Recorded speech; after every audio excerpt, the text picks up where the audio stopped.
Liver, do you love it or hate it? Whichever side of the fence you're on, I'm betting you know that liver is a true superfood, one of the most nutrient-dense foods we can include in our diet. But for many, it's also a problem food. We know this because both of us regularly get questions on including liver in an ancestral diet. This episode is for liver lovers and liver haters. We talk about why liver is so important, how often to eat liver, where to start with sourcing, preparing and cooking liver, what types of liver we eat and how we eat it, how to eat liver without realising you're eating liver, how to get children to eat liver, what to do if you just can't eat liver, and we share our favourite and our patrons' favourite liver recipes. Andrea and I just couldn't stop talking about liver, and if you're a patron of the podcast, you will find an after show in your private feed where we share even more about liver, including eating it raw. Just before we dive in, I want to tell you the exciting news that One Earth Health, who make the organ supplements that Andrea and I love, have a new discount for podcast listeners. You can get 15% off your first order of any of their products, which include the liver capsules we will talk about today. Go check the show notes for the link.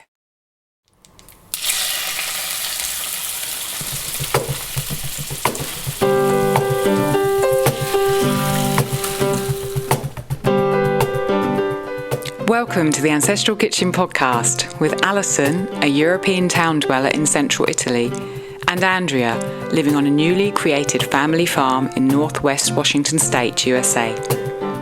Pull up a chair at the table and join us as we talk about eating, cooking, and living with ancient ancestral food wisdom in a modern world kitchen.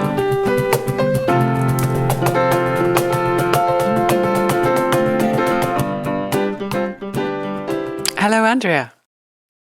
Hello, Alison. How are you? I'm good. My voice, after being a little bit croaky for a while, is starting to get back on form, which, being a podcaster, is, really nice. How are you? Yeah. I'm good. I just went through the voice thing before you, so. Yeah, exactly. You had it, and then you passed it to me somehow through the virtual connection. Through the microphone, I guess. Exactly. So, have you had breakfast this morning? No, sadly, I haven't. Oh. I am hungry, so I can't wait to eat when we get done. And we're going to be making Have you got a tea or anything? I do. I have a hot tea, cinnamon tea. I've got water, and I actually brought down a piece of cheese as well. And the kids and I are making a recipe that I got from Rebecca from A Humble Place, and she had a recipe for it's like blended oats and bananas and eggs into pancakes. So that sounds lovely. We'll be looking forward to that when this is done. Nice. What are you going to fry them in? I think I only have lard and butter thawed in the kitchen right now, so it'll be one of those. I'm going for the butter. Yeah, probably the butter. I think the lard, if I'm remembering correctly, was from like an herby brothy thing I made, and I skimmed the lard off. So it probably it would be good for the savory pancakes, but I'm guessing with the bananas, the kids are going to be going for like a sweet vibe. Yeah. But did you eat? Yeah, I'm hungry already, which feels like lunch was ages ago. What do we have? We had I had potatoes, just simply boiled, and I always boil up more potatoes than I need when I boil potatoes because I like potatoes cooked afterwards, just even cold out of the fridge or fried in lard. I mean, that's my thing. I basically cook potatoes so that I can fry them in lard the next day. So I had them just boiled with some salt on, and I like to mash them, squash them into my plate with some olive oil. So I'll soak up all the olive oil. And I had a minced pork burger, so ground pork it would be for you, which is just ground pork, which I shape into burgers and fry. I don't put any breadcrumbs, eggs, anything else, just the meat. And cauliflower. We're on a cauliflower kick Now it's the kind of end of the cauliflowers here, I think. Yeah. And they're so big and so tasty and so delicious. And so I think I've had cauliflower for like 3 or 4 days in a row now. It was really, really nice. Well, I think you've mentioned cauliflower the last couple times I've asked you what you ate. So you're definitely on a kick for it. Yeah, I love cauliflower. I like it. So we have any excuse to eat cauliflower. Yeah. We have some reviews to read. Do you want to go first? We do. So I'll read the first one from Katie Decker.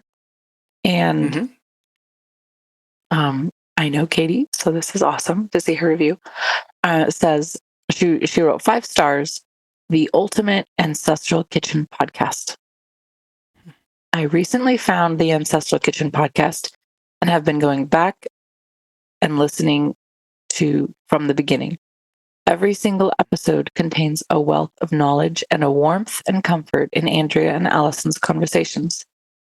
I feel at home listening to this podcast and diving into more of the ancestral wisdom of old.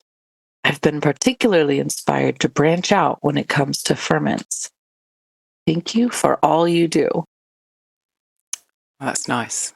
That was nice. Thank you. I like hearing that being inspired to branch out when it comes to ferments. I like that because we've talked about so many different ferments in so many different episodes, and we have some episodes dedicated just to ferments.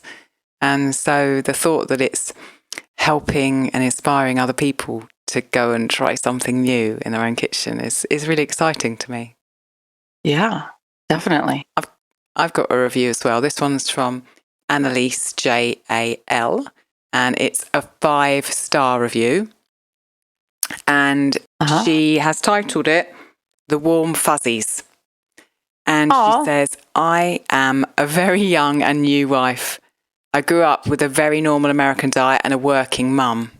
I'm working towards a slower, simpler, more luxurious kind of life for my husband and I.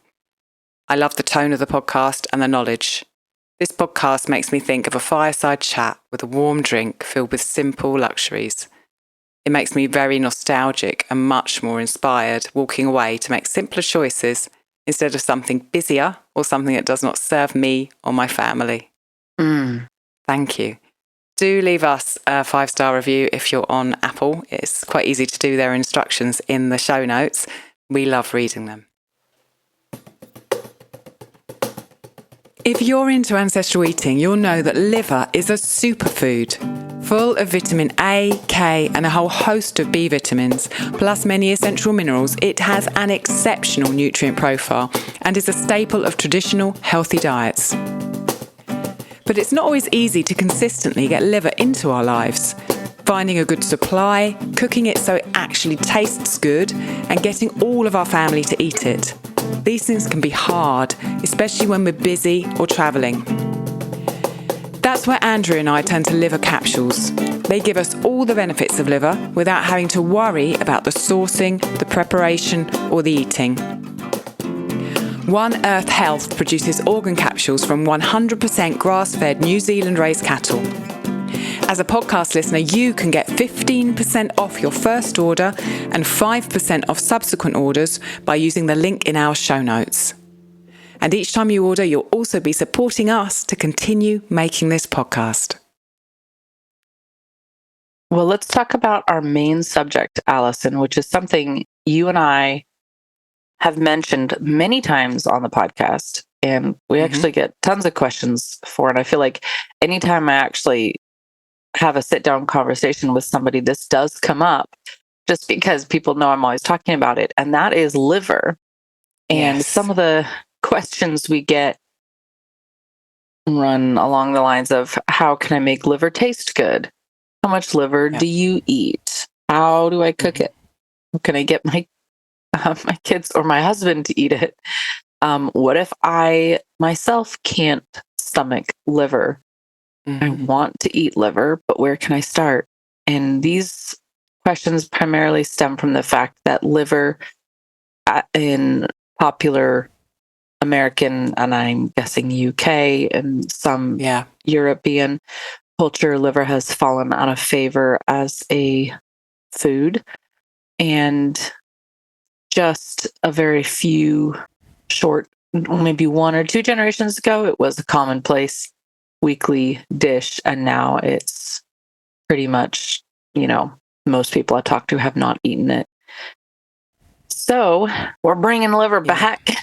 Yeah, we've been threatening to do this episode for a very, very long time. We've been going, we've got to do an episode on liver. We get so many questions on liver. So many people. I mean, there are people who love liver, but so many people have said, I just can't do liver. What can I do? How can I get the benefits of it? Because I know it's so nutrient dense. And it's interesting that you say, just a few generations ago, it would have been a staple.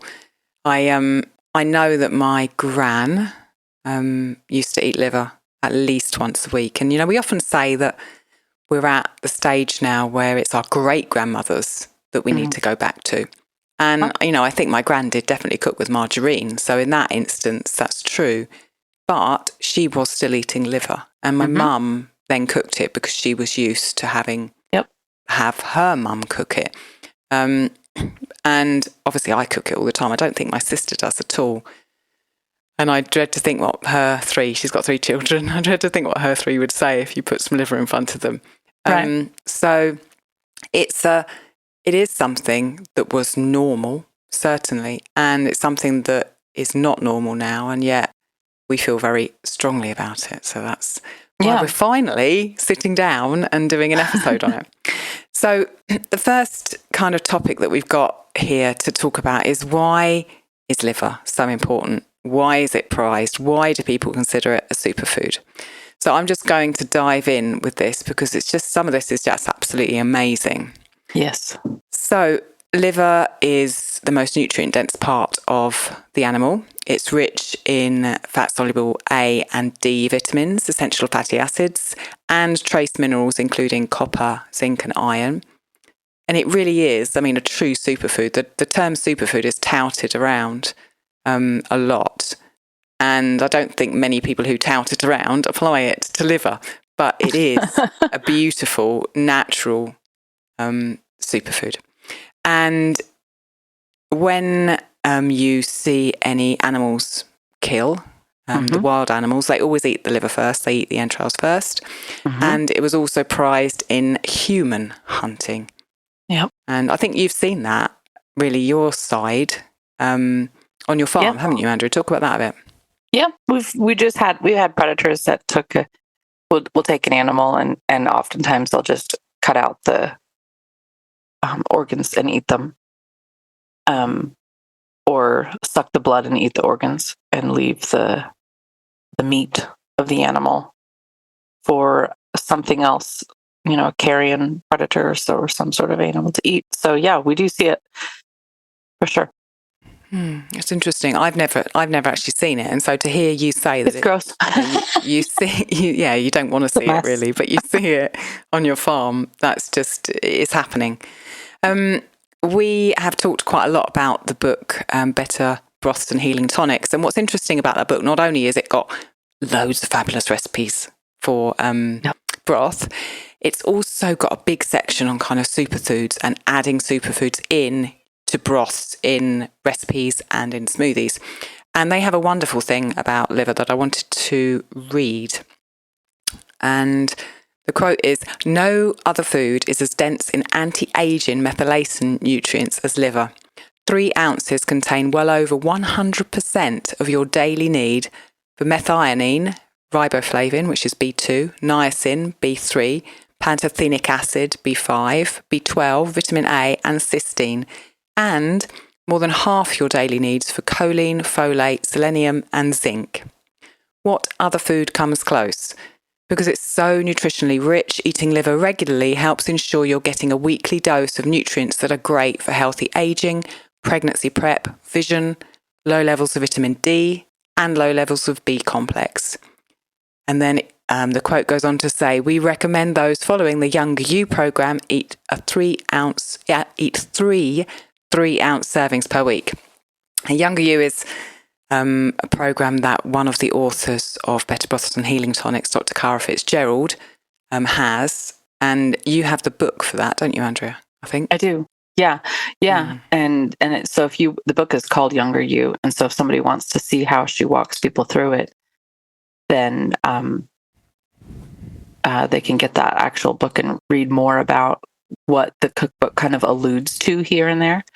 And I can testify to the pregnancy prep side of this, because you and I just discussed on one of our patron podcast episodes the other day, the whole concept of building nutrient stores in your body against a time when you will need to draw on them, which you and I both have, as we've either gone through illness or pregnancy.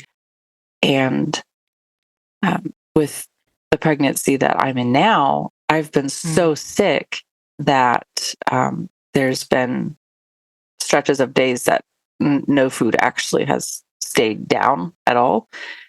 And of course, a baby that's developing still need nutrients. And so your body is able to provide for the baby from what you have basically in your savings account, nutrition. And I really think, and my midwife thinks, that it's because we eat liver so frequently that my blood levels and things like that reported such good nutrition, because I was worried that I wasn't giving the baby what it needed. But she said everything looked really good in terms of that. So I mean, that's the liver. A wonderful achievement, really. What I find interesting at the end of that quote is that for that Younger You program, Dr. Cara Fitzgerald recommends 3 3-ounce servings a week, which is a lot. I mean, when I look at the liver that I'm eating, and when I think about, listeners that contact me, I think, 3 3-ounce servings a week is a lot of liver. And really, ideally, we'd be eating liver super regularly. So the first kind of elephant in the room that I wanted to address after establishing that is that for a lot of us, we can't eat liver that regularly. We can't have 3 3-ounce servings a week.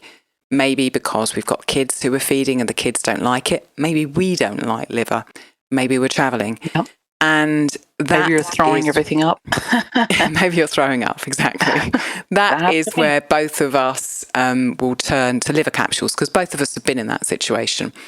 And as regular listeners to the podcast will know, we have a wonderful company called One Earth Health, who make liver capsules and lots of other organ capsules. And those are the capsules that Andrea and I both have in our cupboards. And I was able to interview Faisal, the gentleman who set up One Earth Health, and talk about his liver capsules and why he set up his company and the benefits of them. So what I'd like to do now is switch to that interview, and we will be back after we hear from him to talk some more about liver. I am here with Faisal, who founded and runs One Earth Health, who make the liver capsules that Andrea and I use and that we talk to you about on the podcast all the time. Do go and check the show notes before we start the conversation, because you can get a 5% discount with our link, which is in the show notes, and there's free shipping if you're in the US. Hi, Faisal, and thank you for coming and talking to us. Hey, thank you so much. Happy to be here. So let's start by finding out why did you found One Earth Health? What's your background, and why are you so passionate about organ supplements? Believe it or not, I used to be a CPA on the East Coast in the US, and then through my life journey, I ended up in the West Coast, and I actually joined my family friend's supplement company in Arizona. And they've been creating supplements for probably almost 20 years. Colloidal silver, iodine, so very naturopathic stuff. And they introduced me to the naturopathic world. At that time, I had a bad habit of eating sugar and carbs like it was nothing. I would eat 6 cupcakes in one day. So I had an issue, and I was gaining weight, of course, but I was working out, so I wasn't, up there yet. But being introduced during the supplement world, I got introduced to naturopathic medicine. They were very healthy, so I was seeing and looking at it every single day. And then I'm a big fan of Tim Ferriss. He wrote The 4-Hour Work Week, The 4-Hour Body. And through the 4-Hour Body, he introduced me to the keto diet, the ketogenic diet, which is basically a high-fat, low-carb, almost no-carb type of diet. And I had nothing to lose. I was like, all right, I need to wrangle in my health. And I started doing the keto diet. I started to lose weight. I felt happier. I felt less inflamed. The energy was there. And I was like, all right, I want to stick with this. So I started, and as being an entrepreneur and, seeing my friend's family doing the supplement company, then we eventually sold it off. So I was kind of figuring out what was my next step. I said, well, I love the keto diet. I do it all the time. So I want to sell keto test strips. At that time, Bayer was the only one selling it. They were selling like 50 strips for like $20. And I found a supplier in China. I actually went to China just to find other products. But with this supplier in China, I was able to sell, I think, like 100 or 200 strips for $10. So that got me into the keto world, into selling products. And then the keto just exploded. I mean, this was like in 2010, I think. Yeah. And I was like, all right, well, everybody's selling these keto bars. Let me do it. And there was a manufacturer here in California. So I was doing I was putting it together, like figuring out what kind of the formulation for the products. And I realized it's pretty expensive to make a keto bar because people are spending like $3 to $4 back in that day to just eat a keto bar. And some people, because the way they use natural flavors, like all of a sudden a keto bar tastes like a brownie or cookies and cream, you're just not having one bar. And then I looked at the ingredients. I was like, there's no nutrient density. There's nothing really healthy about these things. It's just a whey powder that's flavored with stevia at the time and, with a natural flavor that makes it taste like a brownie. So funny enough, on Amazon, I typed in this. I typed in nutrient-dense food just to get guidance of what's out there. And these liver supplements showed up. I was like, liver? It's like when I was a kid, I used to eat liver. I enjoyed eating liver. And because my parents are from Pakistan, they would use spices like cumin, turmeric. So my version of liver wasn't just, salt and pepper and onions. It was this robust flavor. And I didn't realize as a kid this was like really healthy.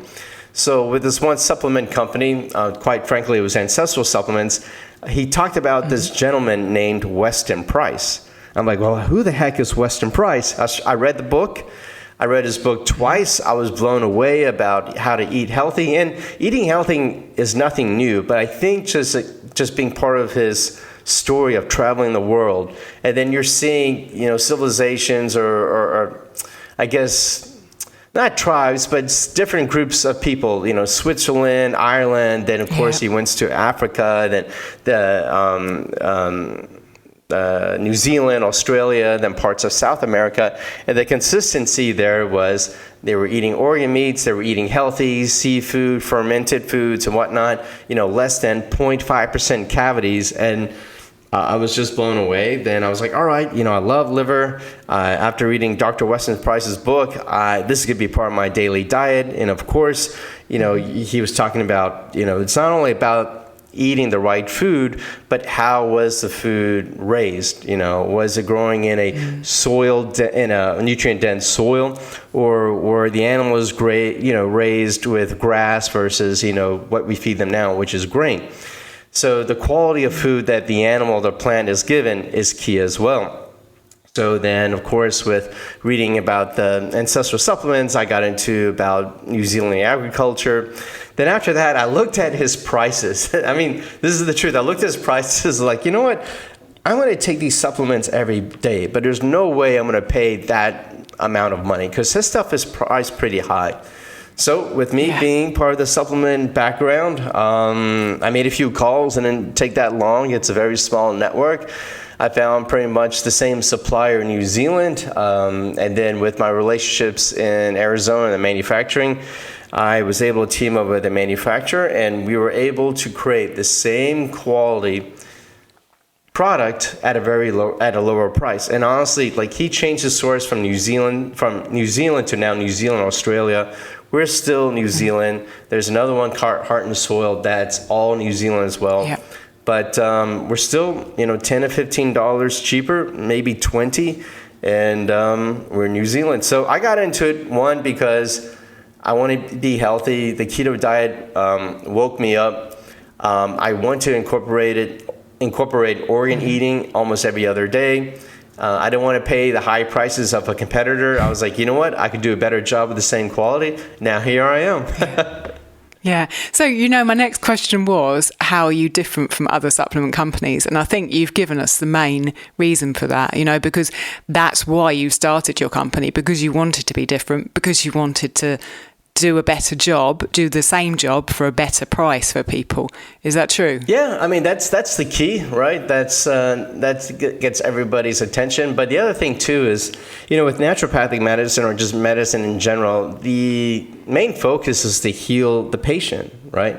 To figure out what is going to help her or what's not going to help her or that person. So one thing that frustrated me, especially, we have the liver supplement, we have the beef organ supplements, which is a mixture of different organs, and, that's your multivitamin. Yeah. But then there are people who are taking, thymus or trachea or heart. And one of the issues I have with the other suppliers, I mean, these are other, all suppliers, they mix it up with liver. So, for example, if you go buy a thymus, the thymus is half liver and half thymus, or the same thing with the trachea. So if you're a doctor and you're giving this to your patient, especially the thymus, is it the liver that's helping them, or is it the thymus? So the blends don't allow you to do that. What we did is we have more purity. So when you buy the thymus, you're actually getting just thymus. So when you are, let's say, a doctor, and you give this to your patient, you say, okay, here, take a thymus and you take a liver, and you just take the thymus, and it's helping you. Then you're like, okay, I know the thymus organ is helping my patient, versus a blend where you don't have an idea, because it could be the liver that's doing well, and the liver is like 30% cheaper. So, of course, you want to save money for your patient, they'll take the liver. But with a blend, you don't know what's working and what's not working. Oh, that's really clear. Thank you. Let's talk a little bit about New Zealand. I think I read somewhere on your website that there are really big nutritional differences between liver from cattle in the States and liver from cattle in New Zealand. Can you explain, why you choose New Zealand and why the liver from the cattle there is so special? Oh, it's all about the source. It's all about the source. I'm not saying U.S. cattle is inferior, but to get a good quality cattle in the U.S. has to be grass-fed, grass-finished. And then, of course, the soil needs to be nutrient-dense. And we've been killing it with fertilizers for generation and generation. In New Zealand, the first thing is there's not many factory farms. It's mostly like 99% small family farms. And they all feed them is just grass. It's almost like they got the PhD in grass growing. Their main focus every day, or with the farmers, like how we could generate more grass per acreage, and that's all cattle is fed. And then there is analysis that's done by the USDA, where they take 100 grams of raw liver based in the U.S. and 100 grams of New Zealand liver. And in general, the New Zealand liver is superior in every way. Because, with liver, there's multiple vitamins. There's vitamin A, there's folate, there's iron, the vitamin B complex. And you compare them line by line. The vitamin density is anywhere from 50% to almost 500% more than the U.S. based raw liver. Wow. So it's like liver, we always think, certainly listeners to this podcast think that liver's a superfood, but New Zealand liver compared to perhaps liver that you might purchase in the US is a crazy superfood, a superfood. Yeah, definitely. I mean, that's when I was looking at and then actually that's another thing, like here on the West Coast, because I'm based in California now, we have, it's a national food chain called Whole Foods. So their focus is organic foods and healthy foods, even though they have a lot of processed foods in there. And that's one thing I want to throw in, is that when I go to Whole Foods, they're known for their organic foods and healthy foods. But when I go, and they have their fair amount of processed foods. But when I go there, the one in California, they actually sell New Zealand ground lamb. So they do have grass-fed, grass-finished U.S. beef, and I get that. But I do also buy the lamb because I know that the meat, even if it doesn't say it's organic, I just know the way they raise their animals is just superior. So that is always in my grocery cart every time I go to Whole Foods. Anything that's New Zealand, I'll buy it over anything else. Also, like in Trader Joe's, they have New Zealand cheddar, and actually organic New Zealand cheddar, and that's my go-to cheeses as well. So I'm sold on New Zealand. I did go to New Zealand a while ago, and I just remember how much grass there was. So it kind of makes sense. Yeah, it's a beautiful country, and one of these days I want to go there. And the way they do things, and it's still like that, is they are preserving the natural way of raising the animals. So that's key. It's so simple, but in the U.S. it's about squeezing profits, which I understand. But there is a movement and demand for better quality meat. It's growing every year, so we're on the right track. It's going to take a little bit longer, but we're definitely on the right track. I agree. So do you have some testimonies or stories from customers about how using your supplements, kind of liver or otherwise, other supplements that you have, because you have a really large range, how using them and taking them has changed their health and their life? Yeah, I mean, with customers, we have a variety of them, and a lot of them, I mean, the common thing I hear from them is that they're getting more energy. They feel they're getting more energy. They're energetic. There's one lady, she was actually one of my first customers. I've known her for almost maybe 6 to 8 months. And she had it was one thing after another. The big thing she was battling was Lyme disease. And she likes the liver supplement. It's been helping her. I'm not saying this is going to help everybody, but everybody's going to have their own story. We've been working with a couple of mothers that have their own Instagram accounts and whatnot, and then been taking actually our collagen. And I mean, look, I love it, but with the collagen, they're saying that, our skin's healthier, our nails is healthier. And then with this one mother who's had 3 kids, and with the stresses of pregnancy and whatnot, they would lose their hair, or the hair would thin out. Now she's saying that after taking it for like 1 or 2 months, she's seeing just baby hair growing in areas where the hair was thinning out, or she lost hair. I'm not saying that's going to help for everybody. I don't want to throw that out there, but yeah, I mean, people are enjoying it because they're getting better energy. Some people are getting off their medication. It's helping with some of another gentleman he uses the bone marrow because he would get aches and pains after working out.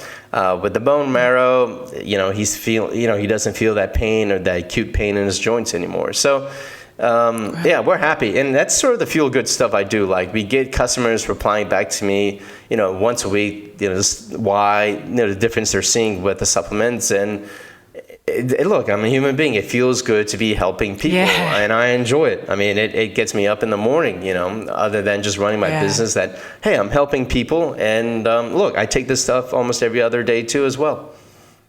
Yeah, I think that most people listening really are sold on the benefits of liver. It's just that ability to get it into your routine, to be taking it having it in the kitchen as much as you want to. And that's so difficult when we're busy. And like you said, for a postpartum mum who's got 3 kids, or if someone's traveling, or if someone just doesn't really like the taste of it that much. And having that supplement available that you can just, take with breakfast, it makes it so much easier to keep that nutrition up, whether you're able to do the cooking in the kitchen or not. Yeah, I mean, with our supplements, it's 6 capsules equals 1 raw ounce of organ meat. But I do tell my customers, like, look, when you first take it, you don't have to take 6. You could take 1 and then work your way up. Or, if there's some kind of health issue you want to tackle, do take the 6. And if you see a difference after maybe 2 to 4 weeks, and you're at that level with your body that you're healthy, you don't have to take it every day. You could take it every other day. I mean, you don't have to eat liver every day, but including your diet like once a week or twice a week, I feel like a lot of people is going to feel a difference. I mean, it's nature's superfood, without a doubt. Yeah. So you talked when we started chatting about eating liver as a child when you were, I presume you grew up in Pakistan, yeah?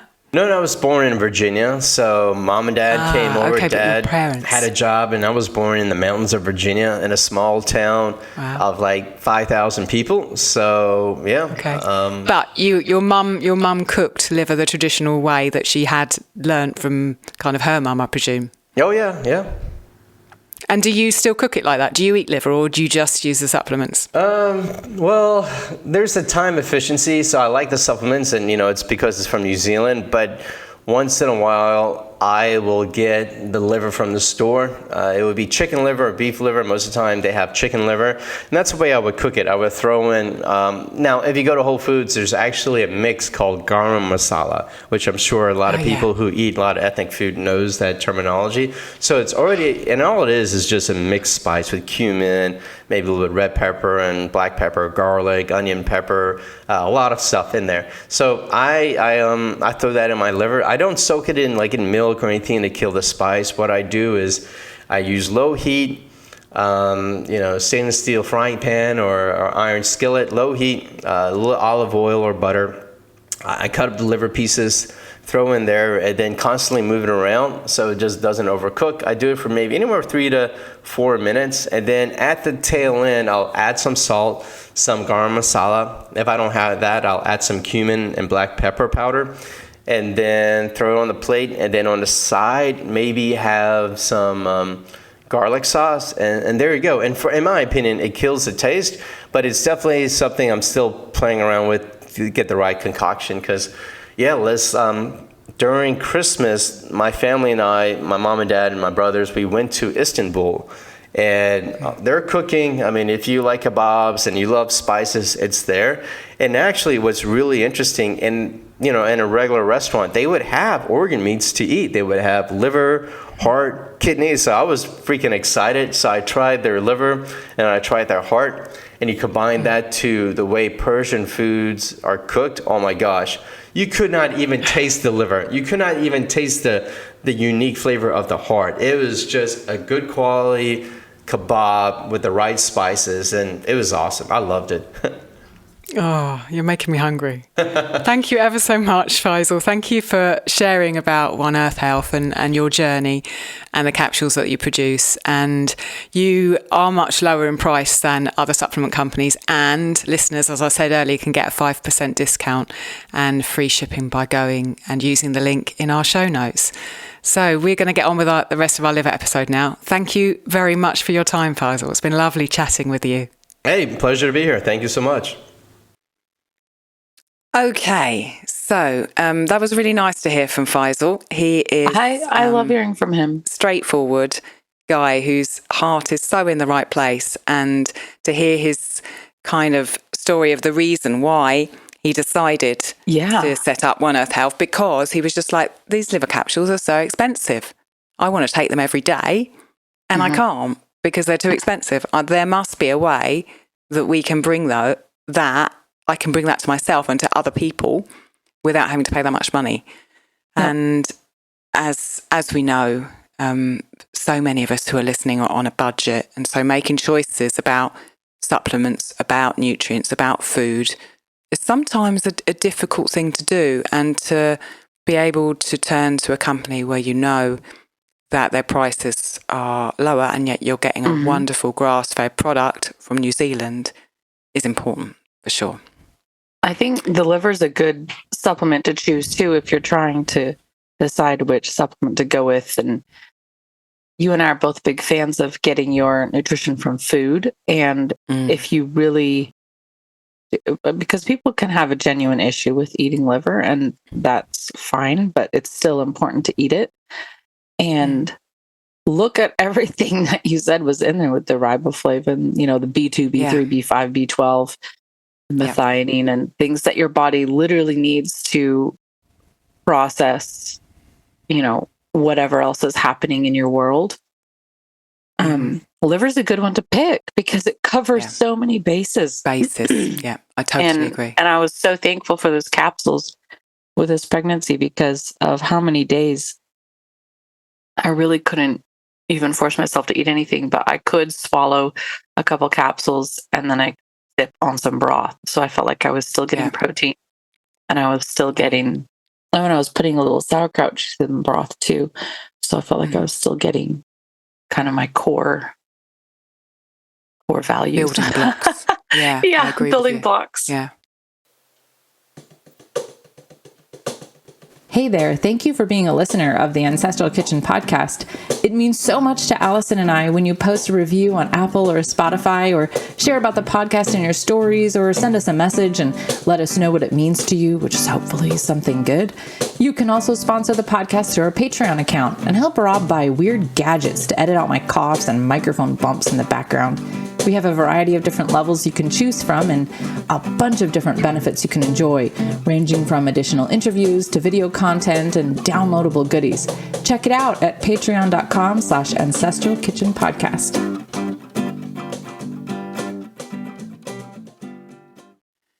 Okay, let's now we've talked about capsules for a bit. Let's talk about where to start with cooking and eating liver. And I've kind of dropped in here a lot of the questions that we get and some ideas for where to start. So the first two questions that I often hear is where to get my liver, where can I get my liver, and is it important that I buy organic liver?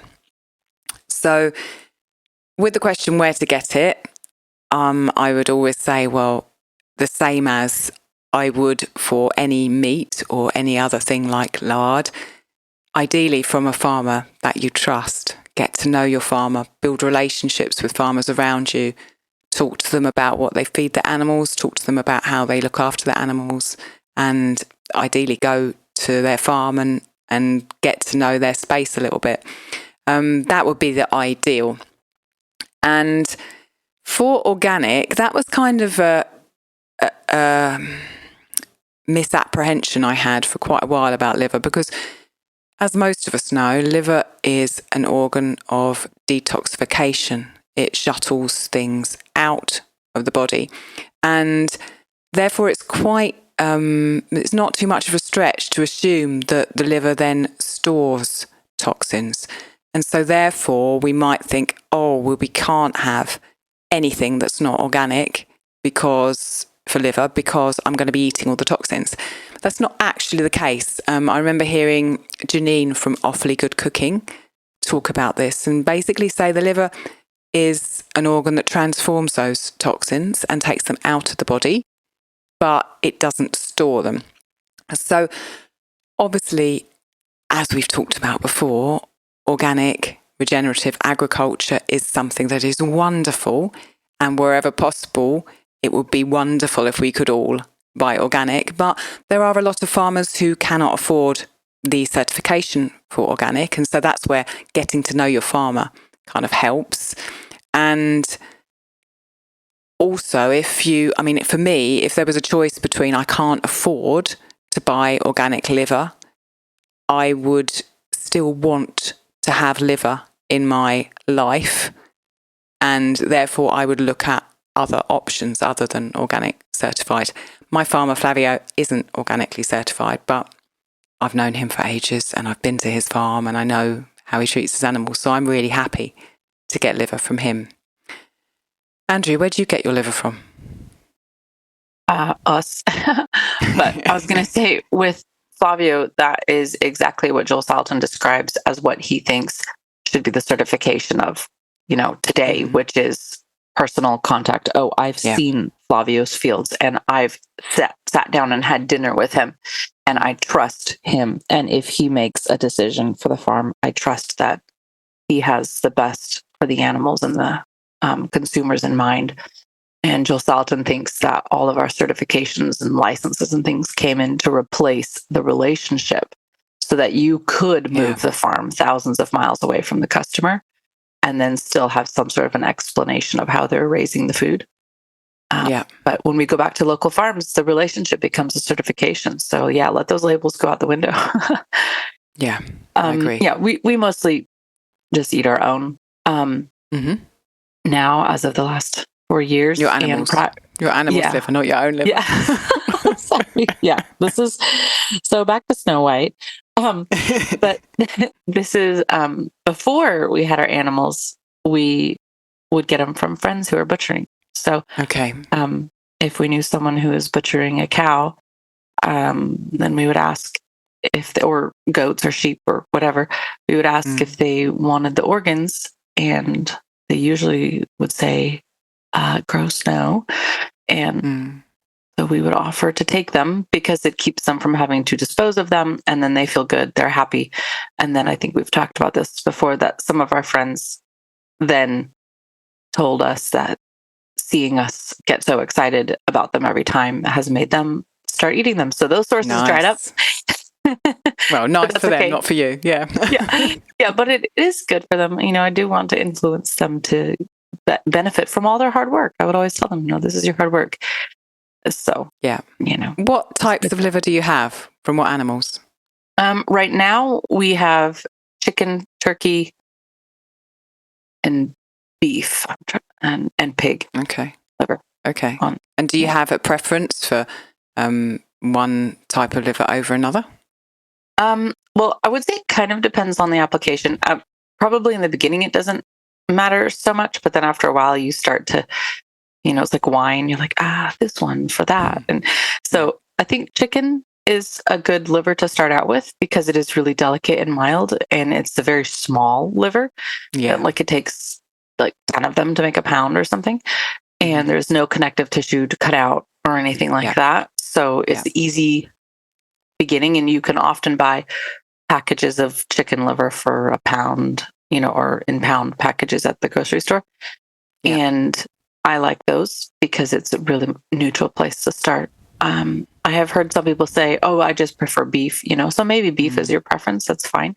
But I do also think it's a good place to begin. Yeah, I agree with you. We can't get chicken liver at the moment because Flavio doesn't provide them.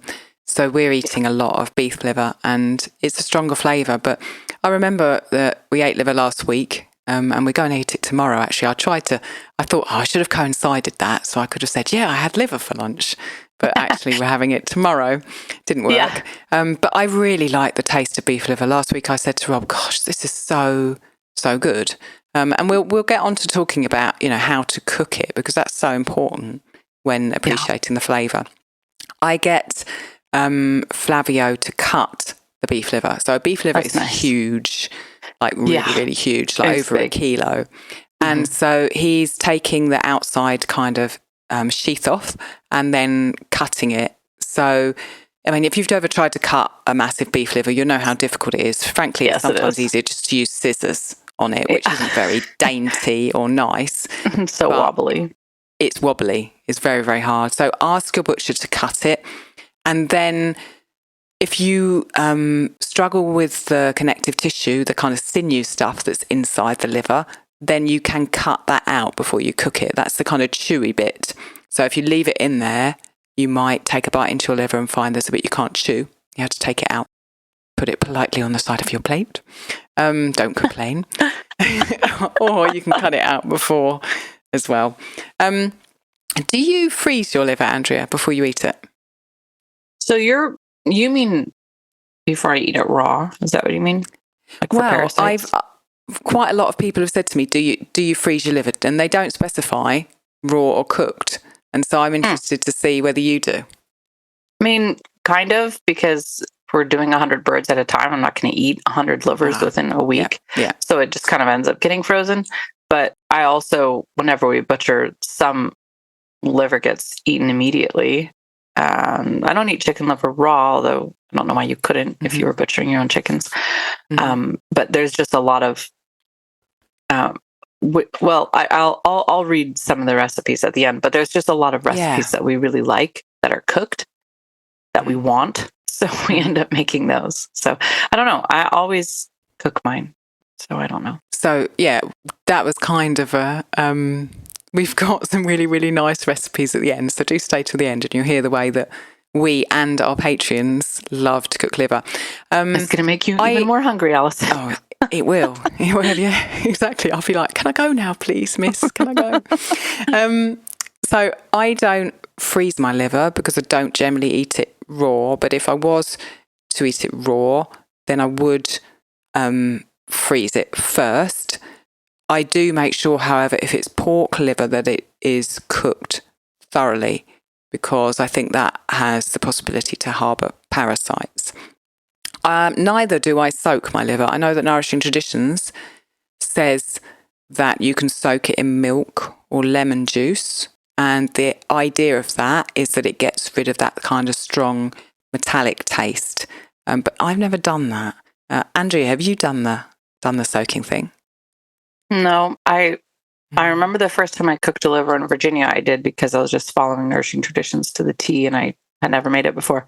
But I've never done it other than that. And I will say, if you're doing the poultry livers, you really don't need to do that, because they just, I mean, I guess you could. I probably shouldn't say you don't need to, because I never have, so I don't know. But I think one of the recipes that we've got to talk about later soaks it, but the other ones don't. Mm-hmm. And I don't think many patrons do. You know, I've talked to them on Discord, and we've talked to them on Discord about liver, and I don't think many of them do soak it's like skimming the broth. Once you do it 100 zillion times, you're like over the fussiness. Yeah, exactly. I don't just eat it, you know, get it out of the thing, put it in the frying pan. I'm hungry. So let's move on to just generally how we cook liver. So for me, beef liver, I always cook very quickly. Again, going back to Janine at Awfully Good Cooking, she says either cook liver very quickly or cook it long and slow. And that cooking method is really important to not end up with a liver that is really tough, kind of rubbery and hard to chew. Grainy. So with beef, I've got, grainy. Yeah, oof. Mm-hmm. With beef, I've got my slices from Flavio, which are, I'm trying to think how thick they are. Not very thick, like 3, 4, 5 millimeters thick. And I've got a very hot cast iron pan, usually with lard in it. And then I'm putting the beef liver into that, and I don't overcrowd the pan. If the liver has been frozen beforehand, which often it is just for, functional sake, particularly if it's been frozen, quite often water will come out of it. And even if it's not frozen and it's fresh, overcrowding the pan will spoil it, because it ends up not being kind of fried. It ends up being boiled because it's liquid.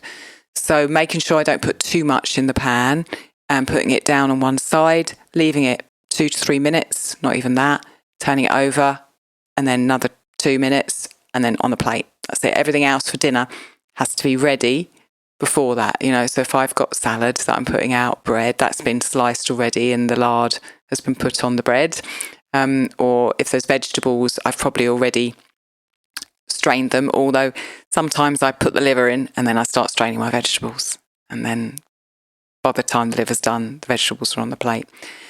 As I said before, pork liver I always cook thoroughly, so I will cook that longer in the frying pan than beef. I often make Naomi's pate. I think on her website it's called the Best Beef Liver Pate. We'll link to it in the show notes. It's true. And it is, it literally. I mean, that trading standards, I don't know if you have that in the States. It's kind of the office that comes out and says, you said this about your They come out and they say, you said your product is this, that and the other, but we've tested it and it's not. So you've got to take down that advertising. That cannot be applied to Naomi's the Better pate. Business Bureau. Okay, BBB. Call it over here. Yeah, I don't know. I mean, like alliteration. Naomi's pate, it really is the best beef liver pate. She uses allspice in the pate, and I ended up buying some allspice berries just so I could grind it fresh and make Naomi's pate. And that was my first kind of foray into pate many years ago. And then I riff on it because I find it very, very difficult to stick to a recipe. So sometimes I'm putting red wine in, sometimes I put loads of mushrooms in, sometimes I put more onions in or leeks in. Naomi says to use cream. I don't very often do that. Often I just loosen up the pate in the food processor with water. And she uses half butter, half lard, I think. And I sometimes just use all lard. I mean, whatever I do, you can't go wrong with that recipe. It just works. And I use that a lot. The core of the recipe is don't overcook the liver. Yeah. Because then your pate is grainy. And use the pinch of allspice because it neutralizes the liver somehow. And then other than that, it's really just make a diverse palate, some fat and things like that. How do you cook liver? Talk to us about that. I think we need to rethink talking about food when we're so hungry because this all sounds Stop. Oh, yeah. I'm worried about the future of the podcast then. I know. Or we start and I think I'm not hungry, but then by the time we finish, I'm like, oh, I'm really hungry. Okay, so we cook chicken livers a lot. I cook it until it's just barely pink inside, very, very lightly. And when we say don't overcook your liver, it's such an ambiguous statement, but you do just kind of need to start cooking liver to learn what that means. And if your liver is grainy when you eat it, don't think liver is grainy. Just think I overcooked it. Amen. And I'm learning. And probably all of us will overcook it at some point in that process. We make mousse from Anita. What were we calling it? Fluff? Liver fluff? Yeah, liver fluff. We're going to rename it to liver fluff. So mousse is like pate, but a bit looser, a bit more airy. Yeah, it's very. Correct? Yeah, it's more like a chocolate mousse cake or filling type thing. I don't know how else to compare it. Have you got the recipe for that in the show notes? I want to make sure that one's in because that's I think I did. Anita at Western Price Recipes, isn't it? Yeah. Yep. Okay. That was from Anita, and she has a lot of good recipes for liver. And if you listen to the episode with her, which if you didn't, you really should because it's so inspirational. She is not fussy cook. Yeah, I love that about her. She likes her food to be really good. And so she said what she would do is she would take these complex recipes that her family loved and she would just figure out how to simplify them and make them not so emotionally and mentally taxing and just reduce them to their basic elements. And I'll be darned if every recipe on her website isn't a slam dunk for us. Nice. So we often grind it into meat. So when we grind chicken, we throw in hearts, kidneys, and livers. We do the same with turkeys and pork. With our beef that we just did, with our steer we just butchered, we did not grind the liver in just because we wanted the liver on its own. And we didn't want to sort of sacrifice it to the grind meat. But the ratios, people ask me a lot, what ratio do you use? It just comes from the quantity of animals being butchered to the livers that they have. So it's not like I have a specific, ratio or pound. It's just one chicken to one liver. Then we dice it into things a lot. I think I really don't cook liver the way you described. Well, maybe I will now that I have all this beef liver on hand. Good. Yeah, I was just thinking about that. I was thinking, why don't I cook liver like that? And I was like, it's because it's usually chicken livers and small sheep livers and things like that. But we dice it into dishes like rice, dirty rice or burritos, sloppy joes, things like that. And then the pate and the mousse, often when I make it, I'll whisk it into gravies. Or this came from Adriana, who's one of our patrons. She mixes it into meatballs or meatloaf. And that's a really great way to get the liver. I mean, I've never had any guest say, and then when we do tacos, I like to cook liver, hearts, onions, mushrooms, minced up together. So good. And what I really want to do is Anita on the WestonAPriceRecipes.com, she has bacon wrapped livers. And I really want to do that. I just need to have bacon and liver in the kitchen at the same time. Do you love oats? Want to try your hand at a traditional Scottish oat fermentation? Suhan's is just that. It was made in Scotland for centuries and will give you both a creamy, easy to digest porridge and a tangy probiotic drink. My video course, Suhan's, the Scottish Oat Ferment, over at the Fermentation School, We'll guide you through everything you need to know to create these 2 ancestral foods in your own kitchen, no matter what equipment you have. Head to ancestralkitchen.com/Sewans, ancestralkitchen.com/Sewans, SOWANS, or click the link in the show notes to get a 10% discount automatically applied. So another question we often get is how to get kids eating liver, or frankly, how to get yourself eating liver if you don't like it. I think I get the husband question more than the kids. Oh yeah, husband. Actually. Yeah, I forgot about that one. I actually think we get that more. Such an enthusiastic husband, I forget that other people don't have enthusiastic husbands. Yeah, that's right. So how to get have the your husband kids... who's spearing an eyeball off of a cookie sheep's head. So we're not trying to convince them to eat anything. How to get your kids' husband or you eating liver if you don't like it. So you can mix liver in with ground meat, so ground beef, ground pork, ground mutton. And you can do that with other organs as well, with heart, kidneys. And it is possible to buy it like that. Some people have caught on to the fact that people actually want this and now they're selling it like that. Or like you, Andrea, you can do that yourself. And that way you just don't get that overwhelming flavour of liver. You can make recipes that you would make with ground meat, and yet the liver's in there. The second thing I would say is make that pate. I mean, seriously, it is so good. It tastes really, really wonderful, especially if you make it with cream and butter. You've got those beautiful kind of unctuous flavours with the spices in there as well. It's wonderful. You can freeze that pate, which we talked about. And as you said, Adriana kind of introduced us to, you can then put cubes of that pate into other dishes. So you could stir it into a soup. You could put it into a ground beef dish. You can chop up liver small, like you were saying you do sometimes. And the cast iron ground meat recipe in our cookbook, Meals at the Ancestral Hearth, sometimes I do that with like 2/3, 3/4 ground meat and then some liver. And I'll chop up that liver really into small pieces so it's not that kind of noticeable, and stir that in. And Gabriel will eat that fine. There's another way that we've been doing liver for Gabriel recently, because he's always eaten liver all of his life, but the last maybe 3 or 4 months he started saying that he doesn't really like it. So thanks to a book that I'm going to read part of a bit later, The Flavour Thesaurus, we kind of noticed that liver went really well with apple.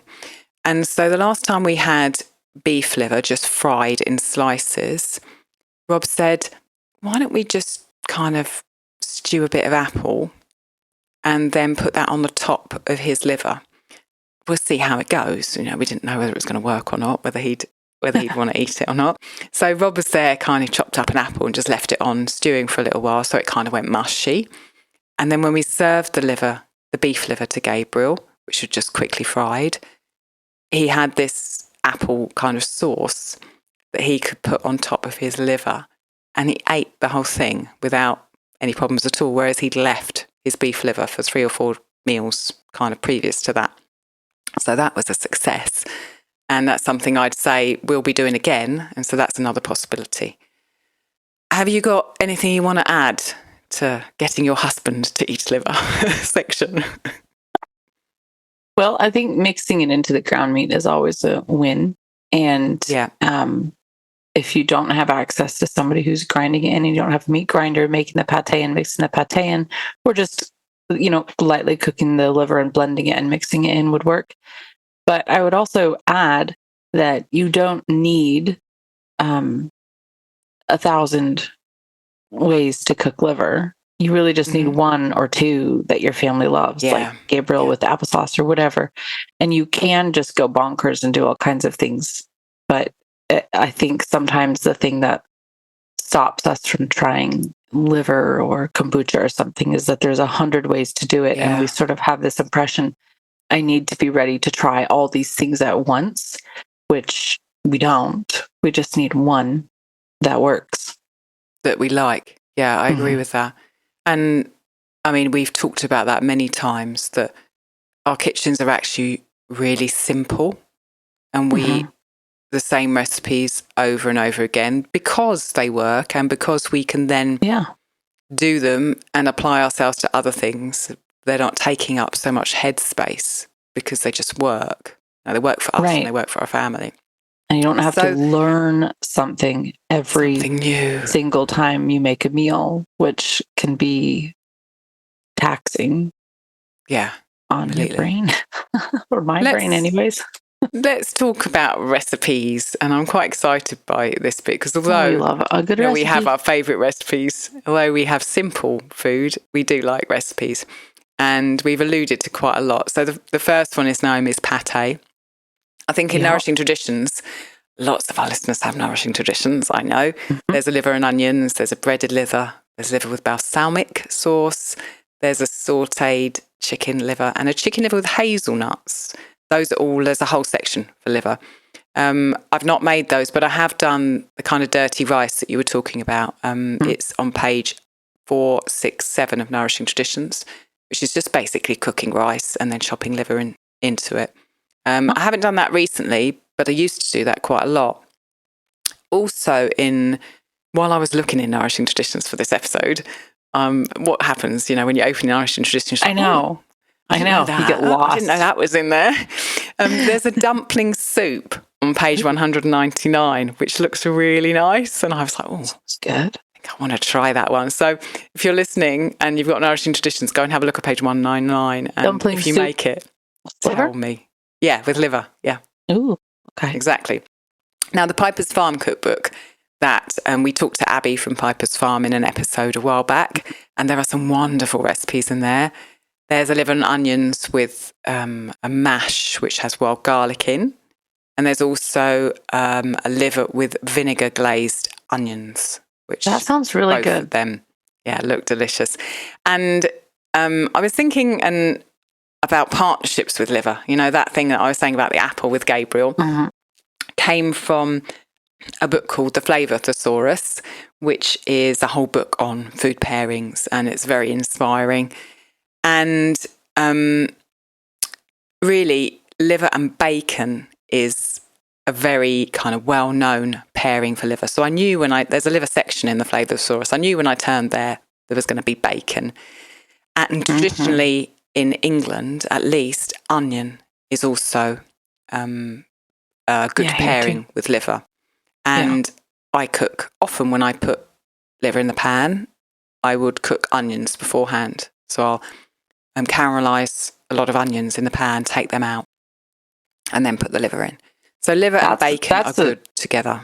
Yeah. And that's a serious superfood meal right there, Alison. Caramelized onions, as I learned, have insanely wonderful benefits, right? For your health, with the quercetin and things like that. And then you've got your liver and some fat, and then you put those two things together. That's really perfect. What a whammy. And you could have liver, bacon, and onions together, obviously. All three. Okay, that sounds good. The other pairings from the Flavour Thesaurus for liver are apples, which is what led us to do that kind of apple thing with Gable. She also talks about beetroot. I've never had liver and beetroot, but might be worth a go. Chili, garlic, liver and garlic, really, really wonderful. And sage. And that reminds me that I haven't talked about before. I haven't talked about already. But often when I'm cooking liver in the frying pan, I will go and get some sage from a sage bush out the back here, and then fry those sage leaves and place them on the top of the liver. And they're absolutely delicious like that. She also talks about fig, and in a kind of a roundabout way with liver. And it's kind of to do with the etymology of the word liver. And because listeners will know that we're kind of into words and etymology and language, so I wanted to read that bit from the book, if that's all right, Andrea. Please. So it's fig and liver. The ancient Roman precursor to foie gras was called icur ficatum, from icur meaning liver, and ficatum derived from ficus referring to the figs with which the birds were fed. Many modern European languages have thus erroneously taken ficatum as the root of their word for liver. Fegato in Italian, higado in Spanish, and figado in Portuguese. The English word is derived from the West Saxon liban, meaning to live, denoting the seriousness with which hard-drinking Northern Europeans take the organ. These days, foie gras geese are fed with corn and a fat preparation, and the figs turn up only at the end in the form of an accompanying compote or chutney. When I read that, I thought it's really fascinating that, a whole word, I know liver as fegato here in Italy the last 5 years, and the whole word can be derived from something that actually is figs, not liver. I think it speaks to how well they go together, that they were so synonymous, like calling a tissue a Kleenex or something, like it's the brand name. It's not really it, but the word is synonymous now. Yeah, just talking about Italy and liver. While we're in the recipes section, I'll just talk about fegatelli for a moment, because some adventurous cook might want to try it. I first learnt about these from Flavio, who sells them, but then I went on later to make them. And it's how Italians serve liver very often. And it's little pieces of liver with spices. Usually there's fennel and bay in the spices, and then kind of parcelled up into a little ball and wrapped in cool fat from a pig, usually, and then fried.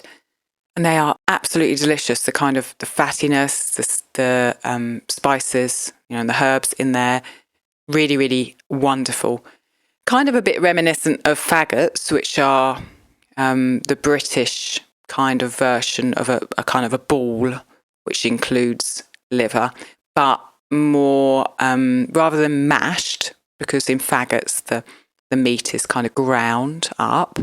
In fegatelli, it's small pieces bunched together. So when you cut into a fegatelli ball, you can actually see the liver, and it's a nice thing to play with. If you've got cool fat, you can get cool fat. It's a nice thing to try. Okay, so Janine, who we've mentioned a couple of times, along with Anita. Janine has Awfully Good Cooking. Anita is Weston A. Price Recipes. Janine has a whole section on cooking liver, which we will link in the show notes.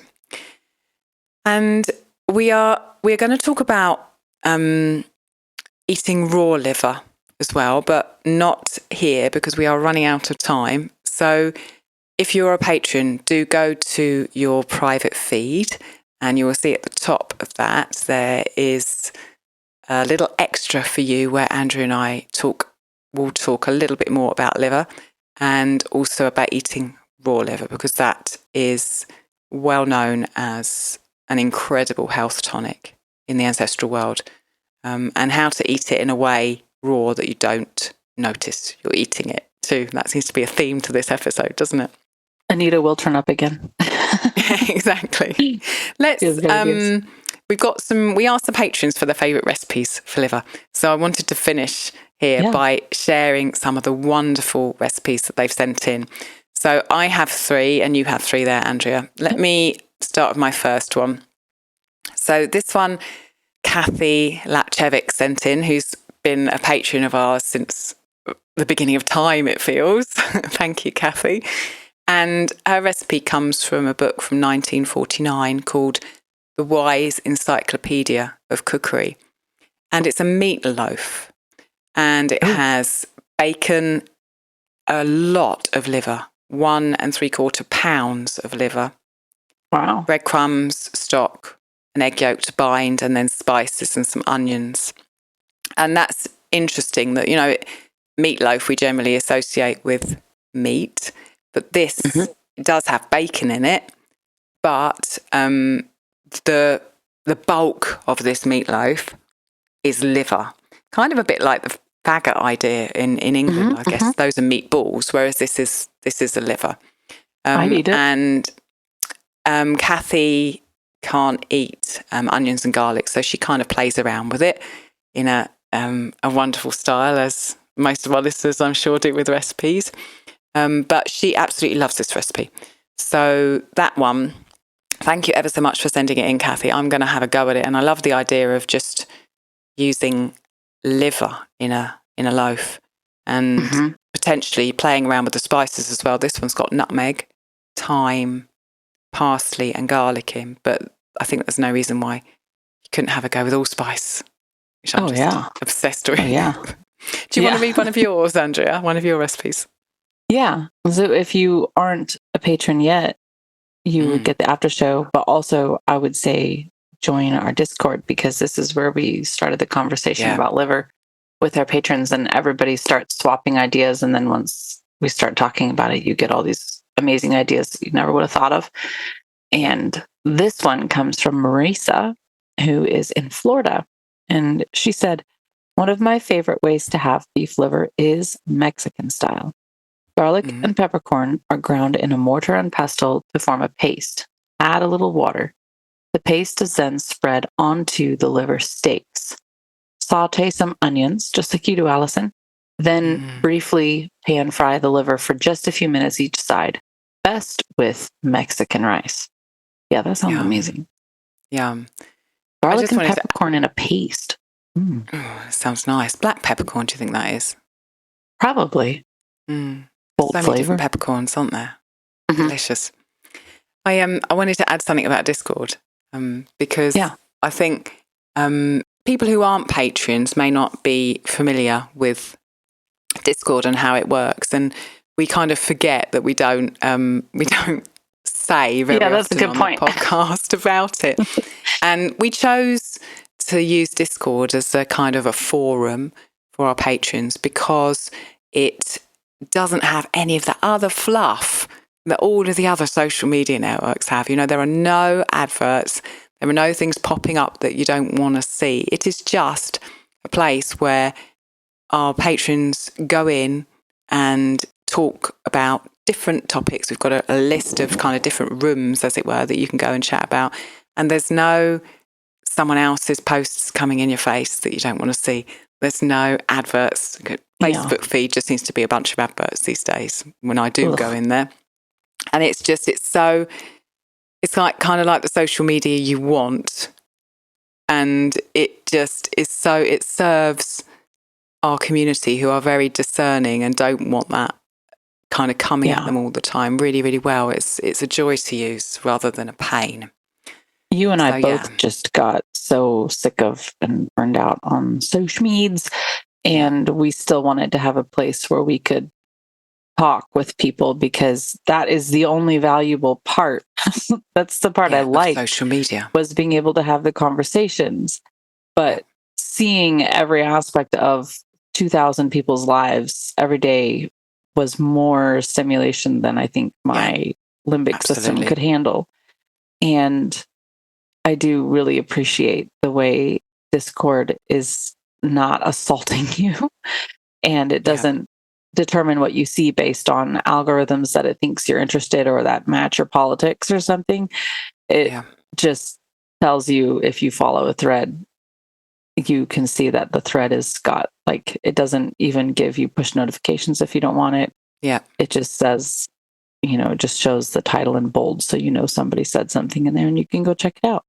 Yeah. So it's much more soothing than completely. I find it's able to fit into my life. I don't have any notifications on. I don't have the notifications. I can go in when I want and then go and see if anyone wants to say something to me or something to the group, and I can go and see some wonderful liver recipes, which pictures of everyone's food. Oh. Yeah, so nice. So I've got another recipe here, which Laura Kempf sent in, and she said this is by far our favourite liver recipe, and it's on the Western Price site. She says we add bacon as well.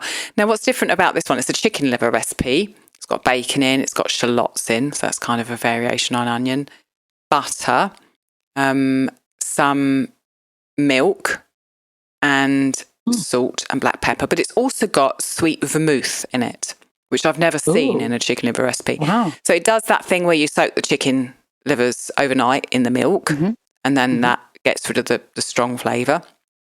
And then it cuts off the connective tissue that we've talked about. And then it's used in a cast iron skillet. You add the bacon and you add the shallots. Once they're cooked, you season it, and then you add the livers. Just after you've added the livers, you pour sweet vermouth on them.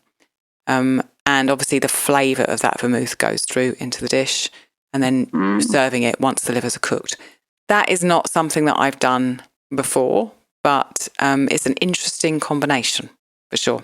So thank you for sending that one in, Laura. And that actually recipe gives a good illustration, Alison, that the length of time it would take to caramelize onions is too long for chicken livers, because she's having you cook them first. And so if you're wondering how long do I cook chicken livers, it's not really that long.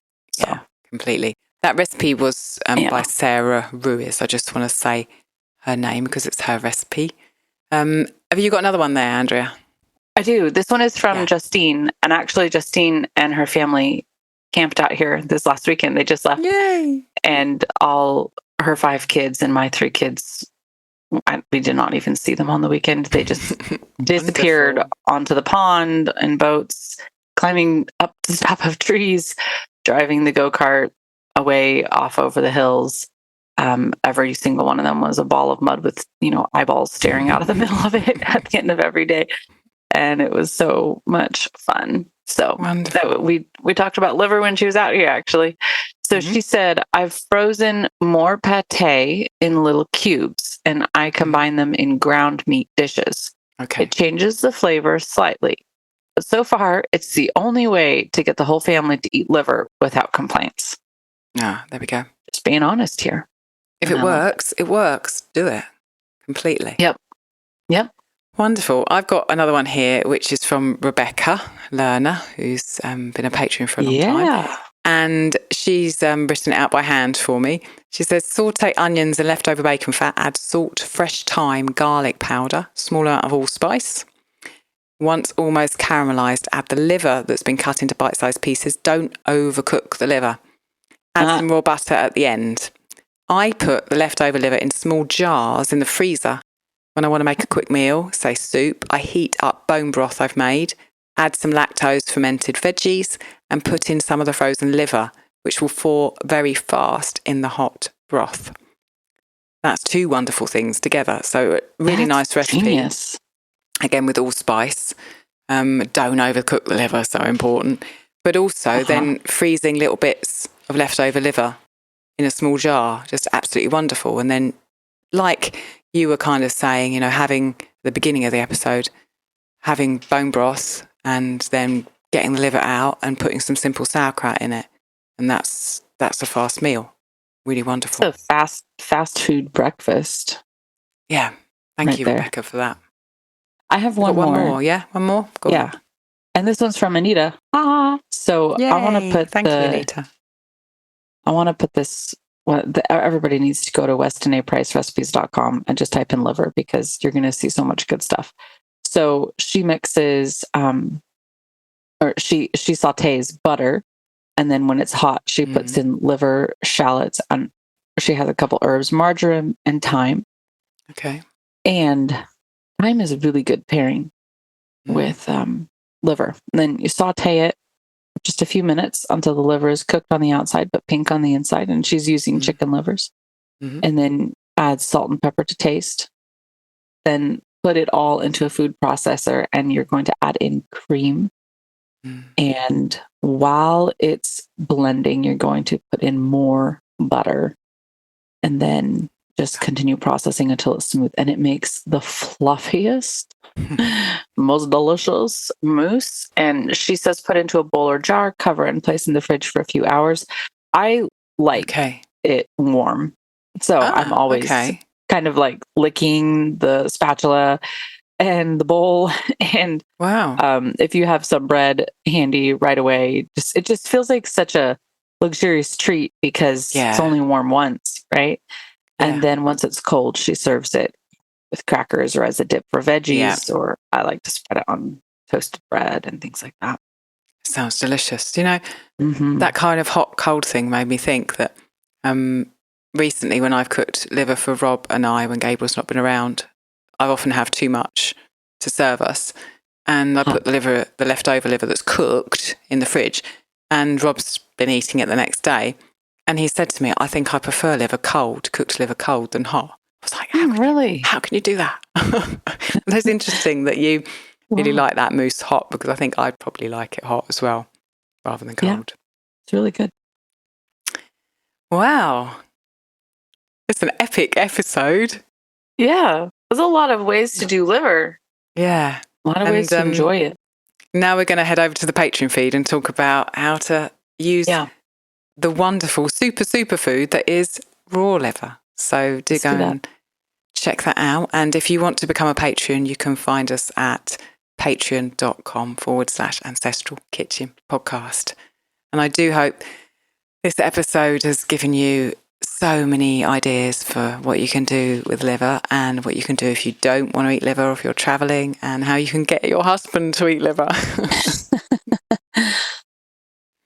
Wonderful. Growling. Do you want to add anything else apart from, you want to go and get some food, don't you? Yeah, I want to use the liver now. I'm thinking right now, do I have any of the mousse in the freezer? I think I do have some in the freezer. So, how long does it take to defrost? Well, I freeze it in really small containers. The trick. So basically, I want to be able to eat it in a day. Okay. So pretty quick. I can have it for lunch if I take it out now. So. Yeah, sounds like a good idea. Go do it. Thank you very much, Andrea. All right. Bye, Allison. Bye.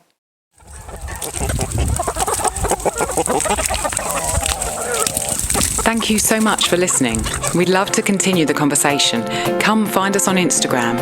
Andrea's at Farm and Hearth, and Alison's at Ancestral_Kitchen. Until next time, we both wish you much fun, exploration, and satisfaction in and out of the kitchen.